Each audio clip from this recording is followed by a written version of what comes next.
Hey guys, welcome back. I'm Keegan with Seared and Smoked, and today we're doing a nice thorough review of the Gozney Roccbox right here.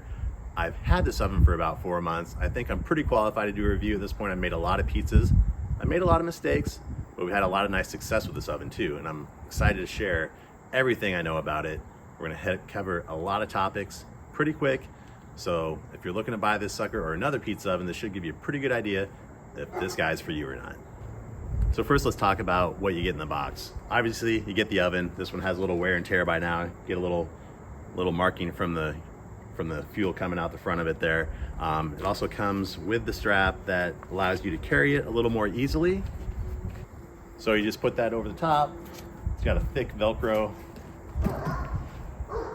strap there.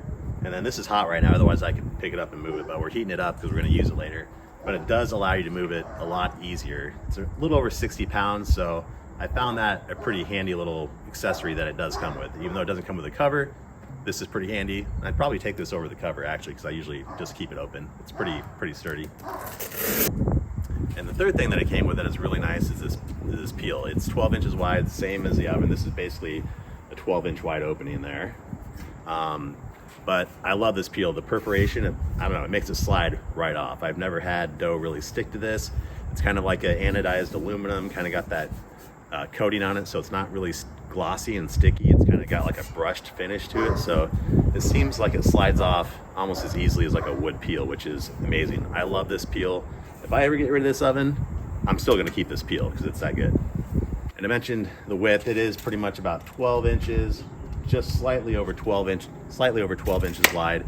And I did measure the depth earlier. The oven's on, so I'm not gonna do that now, but it is about 13 inches deep. So if you make a 12-inch pizza, it's gonna be pretty close to that flame and back. Not a whole lot of wiggle room, but it still gets it done.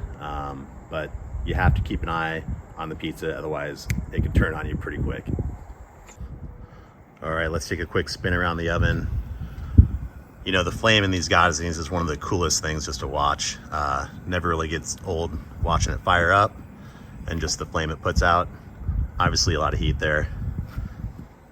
On the left side of the oven here, you have your temperature gauge.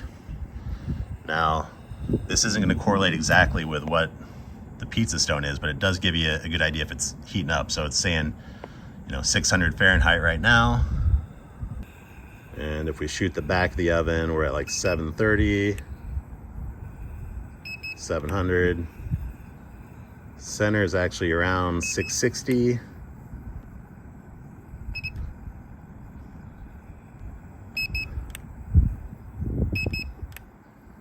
The edges we're looking at 560, closer to 600. So this 600 degrees is like giving you like a pretty fair average of what the pizza stone is. So it's not a bad approximation. Now the overall build of this unit is quite nice. You have a lot of stainless on the outside. You have the silicone cover. It's well insulated. You can tell it's well insulated because it's pretty darn heavy for the size. It's around 64 pounds, so it's like moving a bag of concrete around, which if you're going a long distance, not good, but for quality of build, I'll take that all day. One of the drawbacks, not a big drawback, but the starting valve and the temperature valve is in the back here. So depending on how you have this situated, if you don't have easy access to the back of the unit, then it's kind of a stretch to move your hand all the way around the back to start it. It does have a high and low setting. That's high, that's low. I usually like it right in the medium range for pizzas that still get a crisp crust, but don't get, torched in the process. Now you can see how I have it set up at the moment on this mobile cart here, and I have the gas tank down below. That cord from the gas tank to the unit is about 38 inches of flexible line, so you can't go too far. If it were me, I wish this cord was a little longer. It works fine for a setup like this, or if you have it really close to the unit, but it would have been nice to have like a little more flexibility on where you can put this gas tank if you don't want it right directly next to the Roccbox. As far as functionality, as far as lighting this thing up, it couldn't be easier. It lights up pretty much every time you click it on. You just pop it over, boom, and you're lit up, ready to go. One thing I don't necessarily like a lot about the design is the fact that the burner in the back is pretty low. So if you try to fold up these legs and then you transport it, you're gonna be setting it down like right on the burner. So you have to detach that burner if you really wanna take this to a compact space. For me, it's not such an issue because usually when I'm moving this around, I keep the legs out and I'm setting it down somewhere else with the legs still out. But if you were truly trying to put this in a compact spot, you'd have to kind of disassemble the back burner, which isn't a big deal, but it does take a little bit of effort. So this unit checks a lot of boxes. All the build quality is nice. It gets nice and hot. Gets hot pretty quick. I found that typically I preheat this for about 30 minutes before I start making pizzas. Sometimes longer if I'm just like slow in my process. Sometimes it's more, but you can get pretty hot in 30 minutes and you can fire pizzas no problem at all. At this point today, we've been fired up for about 37 minutes and it's showing 800 degrees Fahrenheit on the gauge over here, so it's plenty hot. One thing I do have to say is when I first started using this oven, I made some pretty burnt pizzas and some pretty underdone pizzas because I was playing with the temperature so much. And I found the medium range works pretty nicely for me. And I went one step further and actually purchased this heat shield that goes in the back of the unit. Now this heat shield is just basically thick steel unit that slides in the back and the flame sits right in this little pocket here. So you put that in there, flame kind of pops over this big steel baffle there to protect the pizza from the heat of the flame. I've been using it like this ever since, so I can't say of a good comparison, but I'm going to try today to show you a comparison of with and without the baffle. So I'm going to make a pizza or so without the baffle, then a pizza with at similar temperatures, and we'll also see if that temperature change is reflected in the actual stone of the pizza, which I'm interested in because I haven't tested this yet. So I'm curious if this is worth its weight, because it's like about $100 accessory. You can get it on Amazon. I will put the link in the video description if you need one of these, and we'll see if it's worth it today. Okay, so we have no baffle. It's reading around 800 on the side thermometer. In the back we are 860 or so, if you can see that. In the front, in the middle, we're kind of bouncing around 700 to 600, kind of depending on what part of the stone we're looking at. So it's around a 200 degree drop or so. Sometimes more from back to front without the baffle. So we'll see what the baffle does to that.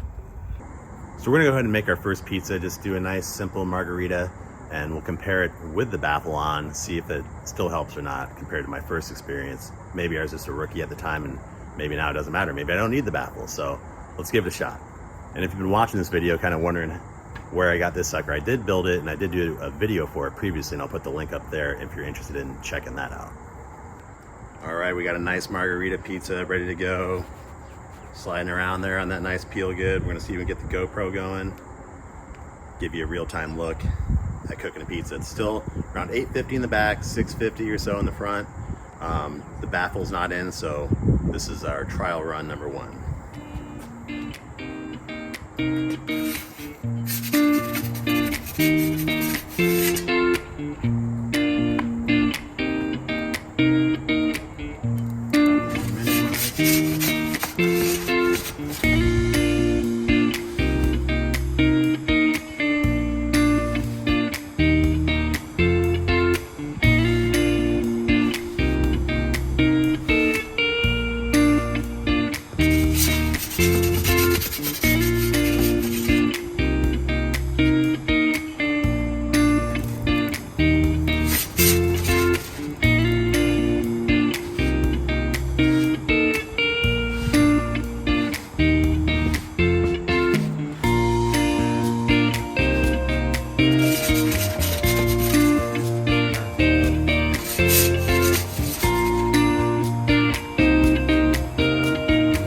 So we're looking pretty good there. That took almost 3 minutes, but I usually fumbled around a little bit as I take it out, put it back in, so I'm sure that took some time off, but let's check out the quality of this pizza.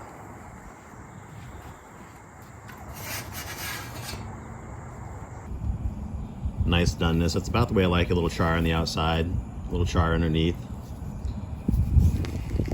And overall, you know, not too floppy. A little flop in the center, which you're gonna have like the really thin crusts that are generally cooked pretty quick. So let's give it a little taste test. All right.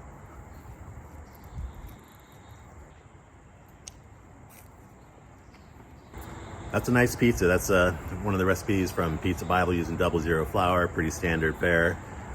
Nice chew, nice crust, all I could really ask for. Turns out maybe the heat deflector is not needed, but we're gonna go ahead and throw it in and do pizza number 2 with it in and see if there's much of a difference. Here's a view with the heat deflector in, so you can see that just kind of blocking the flame a little more. It still rolls up on top. All right, so let's just check some base temperatures here. In the back, we're looking around 830, around 730 in the center. Side to side, pretty good. Front, a little under 600, somewhere around 600. There's still definitely a front to back temperature difference. It's just a matter of if that shield really just protects that leading edge from getting burnt. So let's give this a try, see if there's much difference in pizzas. All right, pizza number 2, looking good. Try to make it pretty much identical to the first one. Same dough recipe, obviously. Let's launch this baby.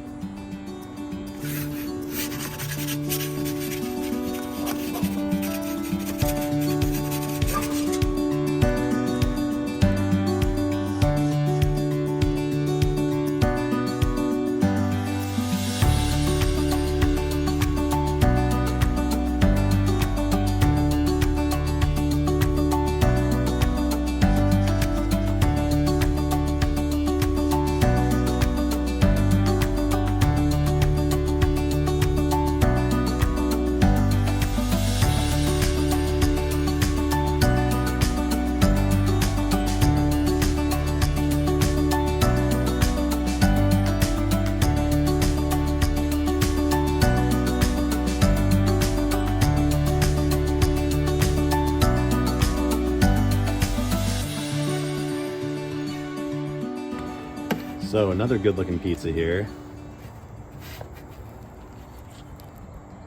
Undercarriage looking good overall.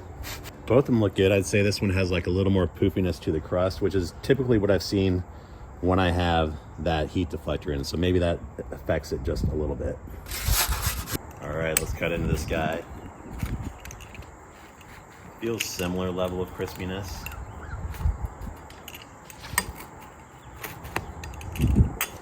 So this one's very similar to the first. The crust is maybe a little thicker in some places. That might have been because of the way I, formed the dough. It's the same dough. It's got similar characteristics as far as the crust itself, and then generally still having a nice char underneath, and overall a good looking pizza. Taste test, of course, is always important.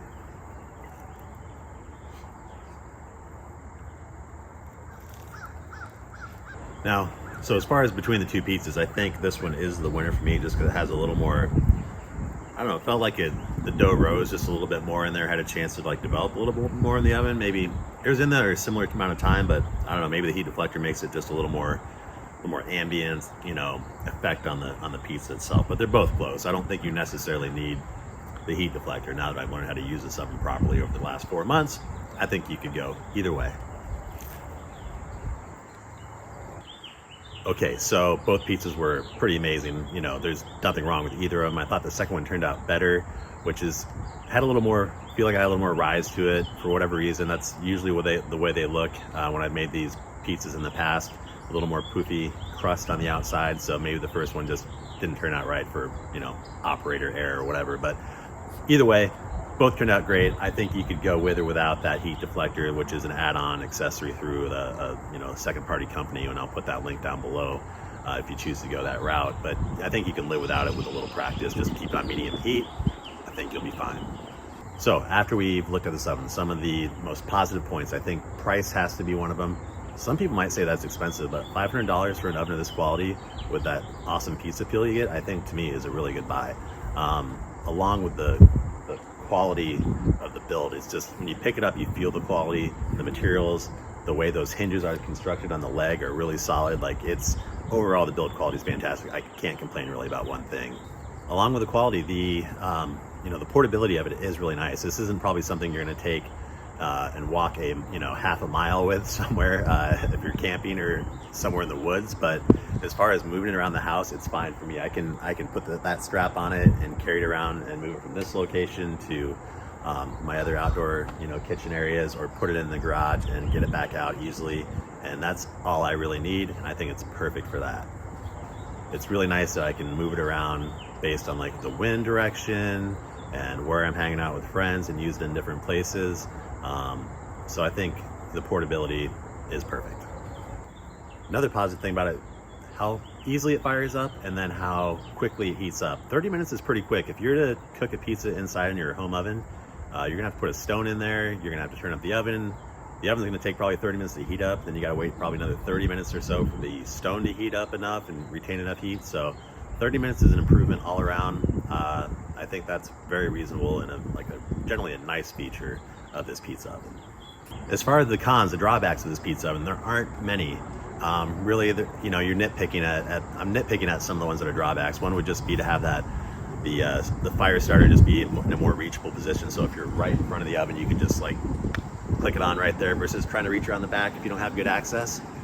And then the other one would really just be the size of the oven. It would be nice if they just made it like 2 inches wider, so you just have more room to maneuver the pizza. I don't really plan on making 16-inch wide pizzas, but I think it'd be nice if you could just maneuver a 12-inch pizza in the cavity in the oven a little easier. So, in the end, I might look for a slightly little larger oven, but as far as quality of the pizzas themselves, I couldn't be happier with the results from this oven. It put a nice crisp crust on the outside, you get a nice chew on the inside after you get your dough recipes down, and they really turn out nicely. If you're in the market for a pizza oven, I think this is a good one to check out in that size category. And if you're new to Seared and Smoked, I'd love to have you a subscriber. We're always cooking outdoors or building projects such as the mobile grill station back there. I'm going to leave you with a few videos, one for the mobile grill station build and one for another outdoor kitchen build for pizza ovens. Either one for an Uni or a Gozney would work out great. And I hope I see you next time here around Seared and Smoked, where we're just looking to have fun in the backyard, doing some cooking, doing some building, and just improving our life in the outside.